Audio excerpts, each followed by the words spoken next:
İsmoiljon, ana pulda kez beruvdilar. Ukam ustida ustiga bir chiroyli kiyim havosini o'qiyapti. Men bersam erkalanib ketadi degandilar. Ay yo'q akani, o'zi kontraktga to'layotgan bo'lsalaring, chaqmas. Xijolat qilmasdan oling. Akangiz bir dobriyliklari chiqdi-da. Bo'ldi aka, keling, issig'i bor. Uzib beraymi? Aka? Akajonim rahmat. Keyin endi pul berib chiroyli bo'lib kiyib olaman. Rosa xursand bo'ldim. Qattiq qo'l bo'lsangiz ham meni yaxshi ko'rishingizni bilardim aka. Bo'pti uka. Avvalo onasi qilgan ishingdan xursand bo'ldim. Lekin ukamga nimaga yolg'on gapirding? Axir men pul bermadim-ku. Dadasi, jigarlarga mehr oqibatli bo'lishni men sizdan o'rgandim. Ku, yaxshimisiz?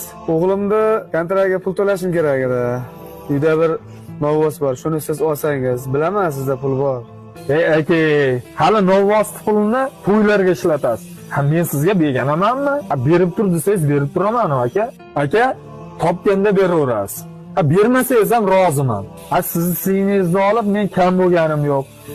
Borimda ham, yo'g'imda ham shukr qilib, meni borimga sabr qiladigan shunday qizni o'stirib berganlaring uchun sizlarga rahmat aka. Men ham sizlarning ukalaringman-da. Xudo xolasa birga o'sha bolani o'qitib, to'yini ham qilamiz. Nima dedingiz aka? Mendan xijolat qilmang aka.